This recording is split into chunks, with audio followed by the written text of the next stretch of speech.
ठीक है बच्चों, अब एक केस बचा है, वो कौन सा केस है हमारा, केस नंबर 3। तो केस नंबर 3 हमने देख लिया। इसमें क्या बोला मैंने, when x is greater than 0 but less than equals to 3। 0 already हमने क्या कर रखा है, केस नंबर 2 में आई थिंक इंक्लूड कर रखा है। ठीक है, तो 0 हमने छोड़ दिया। अब हमने क्या किया कि, और 3 को एक्सक्लूड किया था, तो 3 को हमने क्या कर लिया, इंक्लूड कर लिया। ठीक है, तो यहाँ से क्या होगा, ये हमारा केस का इनिशियल रिस्ट्रिक्शन है। मान लो कि इसे हमने 4 बोल दिया।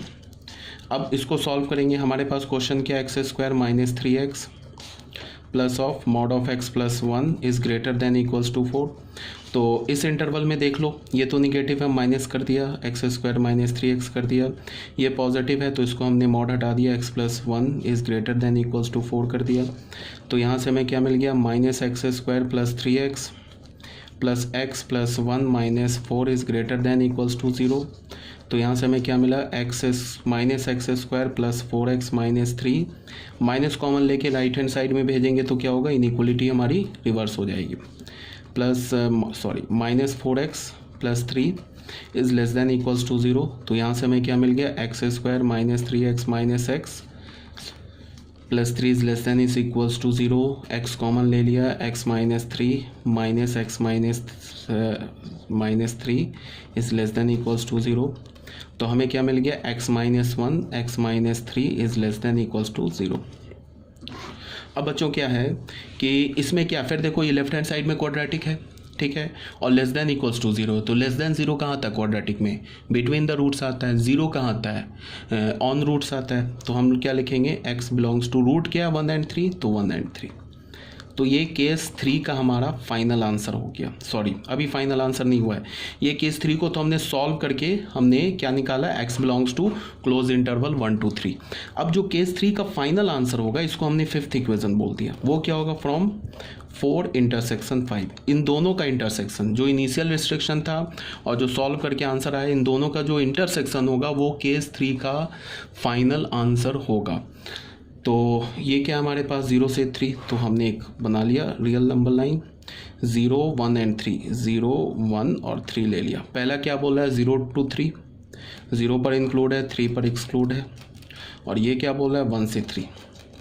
तो इसका देख लो, तो जो हमारा S3 आएगा, S3 क्या होगा, सॉल्यूशन ऑफ केस 3, वो क्या होगा, क्लोज इंटरवल 1 to 3, इंटरसेक्शन लेने पर। ये कुछ नहीं है। ठीक है, अब जो हमारा फाइनल आंसर आएगा बच्चों, वो क्या आएगा, जो हमारा फाइनल आंसर होगा, जो हमारा फाइनल आंसर होगा, मतलब जो क्वेश्चन का आंसर होगा, ये तो केसेस क्या आ रहे थे ना, अब वो होगा S1 union S2 union S3। S1 क्या हमारा फाइनल आंसर क्या होगा, S1 क्या हमारा, S1 हमने क्या निकाला है केस 1 में, केस 1 जो हमने सॉल्व किया है वो S1 हमने क्या निकाला है बच्चों, यहाँ पे ये तो 5 है ना आई थिंक, एक मिनट, S1 निकाला माइनस इन्फिनिटी टू -1। ठीक है, minus infinity to -1 union. S2 क्या निकाला है हमने, 3 to इन्फिनिटी। और S3 क्या निकाला है अभी, क्लोज इंटरवल 1 to 3। अब इनका हमें यूनियन लेना है, इनका जो यूनियन होगा ना वो फाइनल आंसर होगा। एक तो आंसर ऐसे ही छोड़ सकते हो, ये भी आंसर हो गया। अब यहाँ क्या है, -1 1 एंड 3। ये क्या बोल रहा है, माइनस इन्फिनिटी टू -1, -1 पे क्लोज, 3 to इन्फिनिटी, 3 पर ओपन, इन्फिनिटी। ये क्या बोल रहा है, 1 to 3, 1 से लेके 3 तक। तो जो हमारा फाइनल आंसर आएगा वो क्या होगा, x बिलोंग्स टू, देख लो माइनस यूनियन लेना है, तो माइनस इन्फिनिटी से -1 क्लोज यूनियन। यहाँ पे देखो ये 3 इंक्लूड नहीं है, यहाँ 3 नहीं है बट यहाँ तो है 3, तो यूनियन में तो 3 आ जाएगा। तो क्या हो जाएगा, ये 1 to इन्फिनिटी। ये हमारा फाइनल आंसर आ गया क्वेश्चन का। कोई प्रॉब्लम नहीं, ये भी आंसर है, ये भी आंसर है। तो आंसर को मैंने 2 डिफरेंट फॉर्म में क्यों बताया, बिकॉज कभी कभी क्या होता है, ऑब्जेक्टिव क्वेश्चन में आंसर जो होता है ना वो डिफरेंट फॉर्म में होता है। जैसे तुमने कुछ आंसर निकाला, वो तुम्हारा आंसर भी सही है, बट ऑब्जेक्टिव में क्या होगा, उसी आंसर को घुमा के लिख देगा। तो तुम्हें ये भी आना चाहिए कि जो तुमने जो आंसर निकाला उस आंसर को तुम ऑब्जेक्टिव क्वेश्चन के आंसर से मैच कर सको, ये भी आना चाहिए। मान लो कि ये क्वेश्चन ऑब्जेक्टिव में होता, आंसर ऐसे लिखता और तुम आंसर ऐसे निकाल लेते, या तुम्हारा आंसर ये ऑब्जेक्टिव में ये आंसर होता, तुम ऐसे निकाल लेते। तो तुम्हें ये भी तो आना चाहिए कि ये आंसर और ये आंसर एक ही है। तो ये भी आना चाहिए। मतलब आंसर के डिफरेंट फॉर्म्स दे सकते हो ऑब्जेक्टिव में।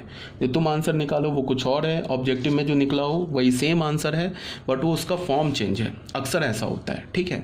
तो ये दोनों हमारा, दोनों नहीं, एक ही आंसर है डिफरेंट फॉर्म में। तो ये हो गया हमारा क्वेश्चन नंबर आई थिंक 8 था, हमने सॉल्व कर लिया। ठीक है बच्चों, यहाँ तक कोई प्रॉब्लम नहीं है। ये हमारा हो गया क्वेश्चन नंबर 8 सॉल्व।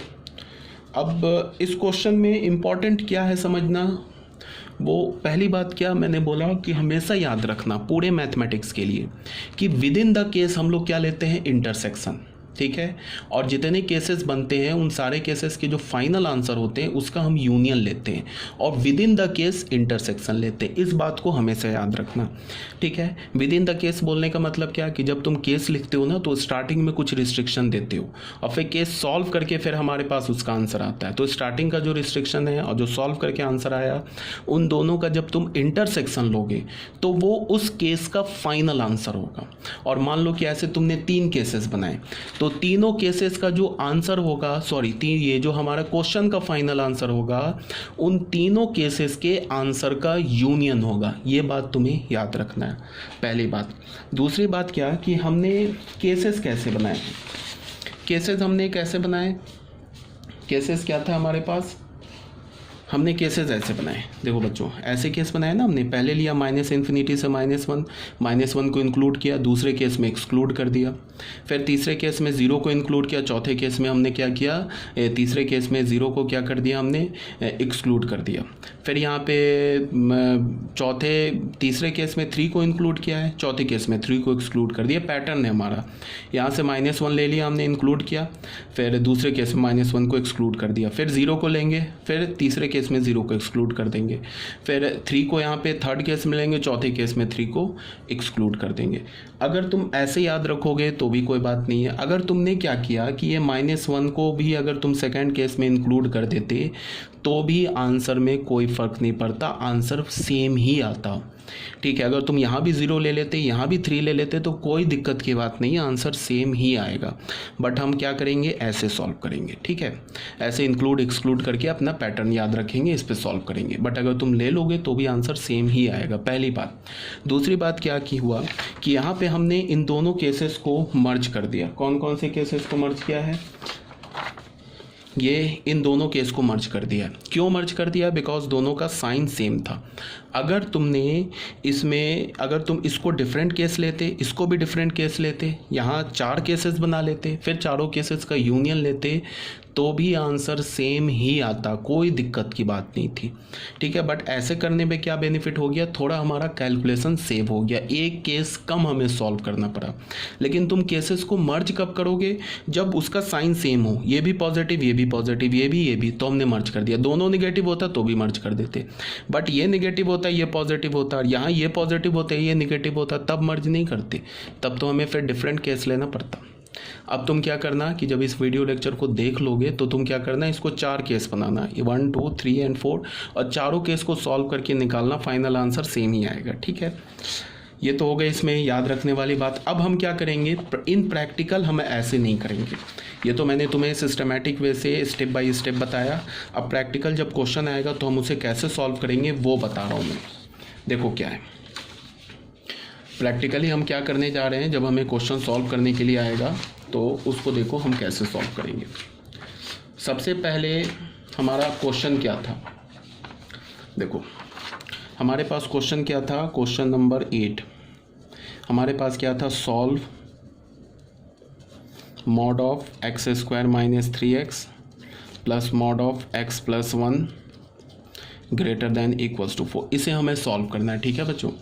तो हम क्या करेंगे कि इसका थोड़ा आसानी से शॉर्टकट क्या है, इस मॉड के अंदर जो लिखा है ना ये पॉलिनोमियल, इसका रूट निकाल लेंगे। इसका रूट क्या होगा, 0 और 3, इसका रूट क्या होगा -1।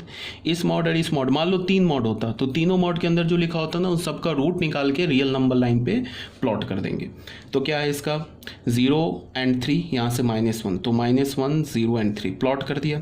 अब देखो हम केस कैसे बनाएंगे। केस 1 लिया हमने, केस 1 में हमने क्या बोला, x is less than equals to -1, ऐसे ले लिया, -1 इंक्लूड कर दिया। अब तुम क्या करो कि -1 से छोटा कोई भी नंबर दुनिया को उठा लो, -2 उठा लो, -2 यहाँ डालो तो क्या होगा, -2 डालोगे 4 प्लस 6 10, ये अंदर पॉजिटिव आ गया ना, तो अंदर पॉजिटिव आ गया तो सीधे मॉड हटा दो। क्वेश्चन क्या था हमारा, ये था ना, ध्यान से सुनो, +x+1 greater than equals to 4 कर दिया।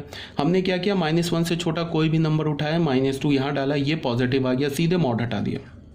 अब माइनस इससे -2 उठाया, -2 यहाँ डाला, ये नेगेटिव आया, तो मॉड हटाने से पहले एक माइनस मल्टीप्लाई कर दिया, सीधे ऐसे कर लिया।